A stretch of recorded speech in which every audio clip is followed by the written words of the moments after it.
Hi guys, and welcome back to another Sonic Academy video tutorial. In this one we're going to have a look at Ableton Live 8's warping feature, and we're going to go through a few videos just explaining how to warp various different features or various different elements that sort of combines the makeup of a track. So we're going to look at warping an entire track, warping just a single loop, warping a loop that you've created yourself, warping an acapella, which is a common one.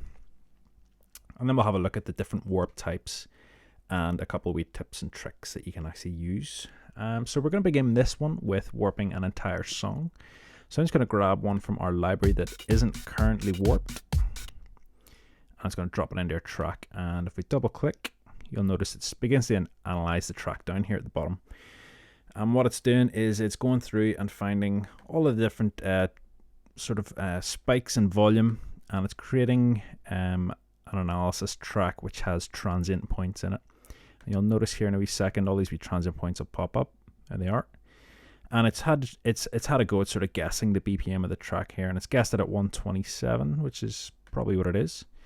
And you'll see it's put in transient markers over where it thinks there's a kick drum or something that would mean a kind of rhythm to the track, so maybe like a percussion hit or something. So at the start here, for example, it's got ones on the kick, on a couple of the hits in between, and then it's got another one over here. And you might find that it sometimes misses where exactly the start of the beat is, and you can change that if you feel that it has missed it significantly. And one way of doing this is if you hover over this transient point and you hold down the shift key, you can actually move that transient point about. And you can drop it down there, and if you wanted it to sort of snap to that point, then you can easily do that, or leave it where it was, and it thinks it's maybe picking up the transient about there, but it's probably more accurately back there.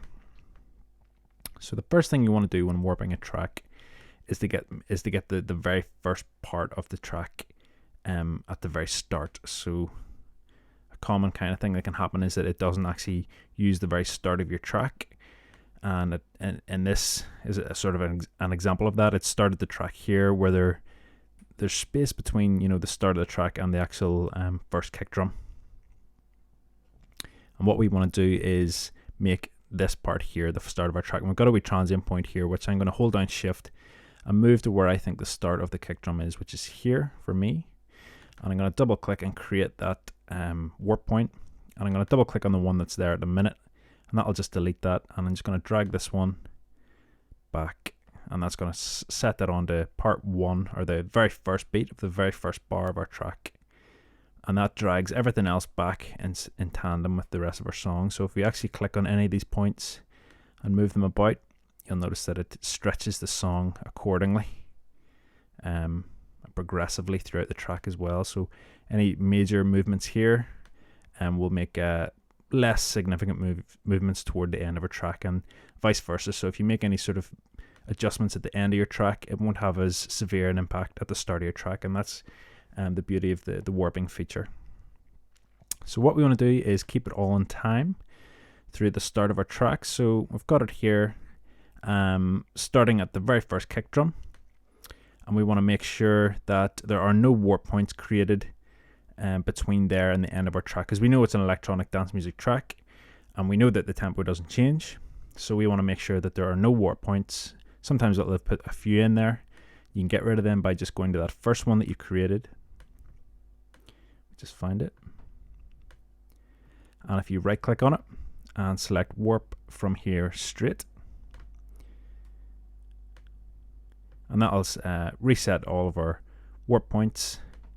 Make sure that goes at the set tempo which it originally guessed it at, which is the 127.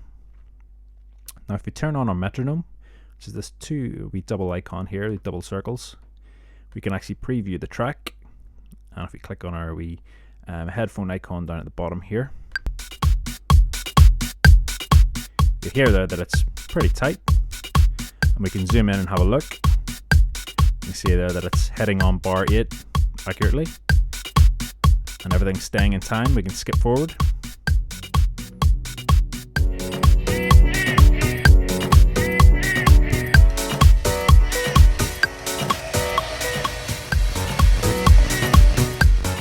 what we're going to do now is skip to the end of our track.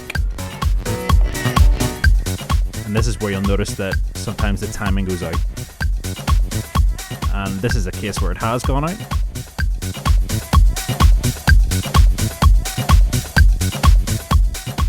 And to fix this, you just zoom in, and we want to find a kick drum that has gone slightly out, which could be, for example, this one here. And you'll notice there's a nice transient marker for us to grab. And if we just click on this, we can just snap that to the nearest beat, or the nearest bar. And that should be it in time now at the end of our track.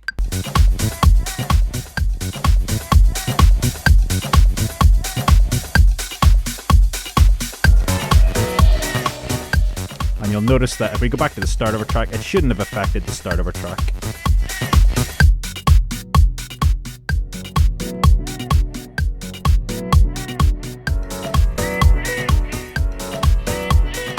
So everything's still in time.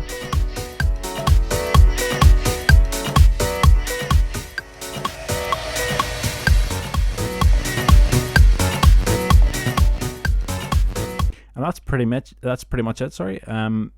What you want to do now is just click on the save button, and that will save it to memory, and you'll get a nice wee analysis file that, as long as you keep that with the original track, then every time you bring it in, it'll have this warp setting automatically saved, and you won't have to do this every time then. One problem you can come across is if you've maybe got if you've maybe recorded something from vinyl and it maybe fluctuates in speed throughout the track, you'll notice that sort of simple warp from here straight at the start and then snapping it in at the end doesn't always work. You'll sometimes find that it maybe goes out in the middle in various different places, and the way to fix this is to, for example, if you find that you can get the first 49 bars, I'm going to take here for example, split your track into sort of parts, and what we can do is we go to bar 49 and go, right, okay, I'm going to sort out the start of our track. You can just double click and create a new warp marker, and what happens now is any sort of adjustments you make in this section between these 2 points won't affect the rest of your song. So if you find that this one is fluctuating, you can go in and you can adjust it. I'll actually just do it from out here, and you'll notice all the movements I make here don't affect anything else outside of this track, or outside of those 2 points. So you could go in there and make things a bit tighter, make it all snap together, and then you can move on and warp the next part of your track. Or if there's maybe a breakdown that speeds up, slows down, I don't know, and then you can maybe set another pointer here at 127, and once you're finished with that section, you can move on and you can get this a bit tighter over here, and you just move through your track creating different sort of set points. So maybe 191, and then you can move this section about until you get it all sort of tied together. And that's how you overcome that problem of it fluctuating in speed throughout the track, or if you've got a track that isn't naturally locked into a tempo. So once you've got your 2 tracks, or once you've got a track warped and you've maybe done another track, I'll just duplicate this one across. It means you can easily mix between the two in your DJ sets, or if you're doing a remix, or just sort of, I don't know, stealing samples or something.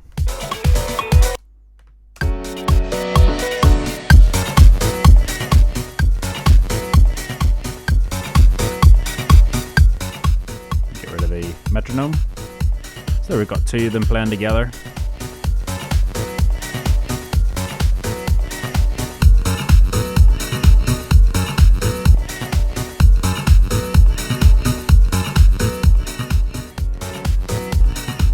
And that's it, successfully warped. Okay, so I'll see you again then in the next video where we'll have a look at warping some loops.